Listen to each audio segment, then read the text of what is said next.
Assalamualaikum warahmatullahi wabarakatuh. Perkenalkan, nama saya Ulfatun Rizkoini dari kelas 12 MIPA 2, nomor absen 32. Di sini saya akan menjelaskan tentang materi bioteknologi. Nah, di sini saya akan menjelaskan tentang bioteknologi. Bioteknologi adalah usaha terpadu dari berbagai disiplin ilmu pengetahuan, seperti mikrobiologi, genetika, biokimia, sitologi, dan biolog molekuler untuk mengolah bahan baku dengan bantuan mikroorganisme sel atau komponen subselulernya yang diperoleh dan tumbuhan atau hewan sehingga menghasilkan barang dan jasa. Nah, berikut ini ada jenis-jenis bioteknologi.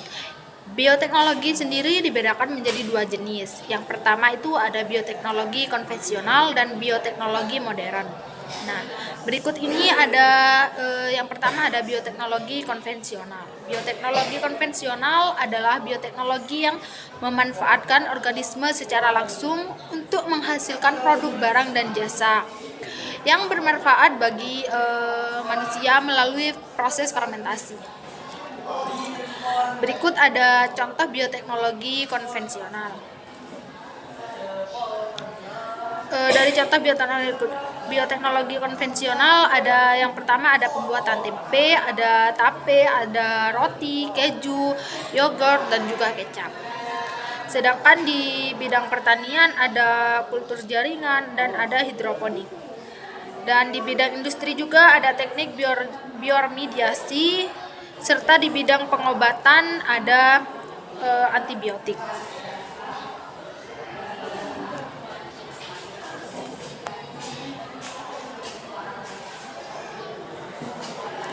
Nah, berikut ini saya akan menjelaskan satu contoh dari bioteknologi konvensional secara rinci, yaitu cara pembuatan kecap.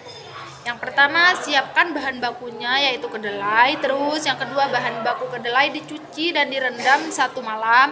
Habis itu proses perendaman, kemudian direbus hingga empuk lalu ditiriskan. Setelah itu diragihin atau diberi jamur dan diamkan untuk proses fermentasi kurang lebih 3-12 hari. Kemudian dilakukan peremasan dan membuang kulit kedelai. Selanjutnya pemberian larutan garam 20-30% di dalam tong, dan selanjutnya moromi difermentasikan lagi dengan cara didiamkan selama 14-120 hari.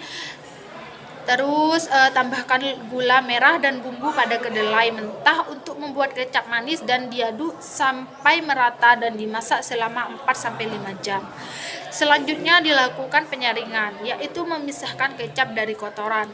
Lalu proses pendinginan, dan setelah dingin kecap siap dikemas ke dalam botol dan siap dikonsumsi.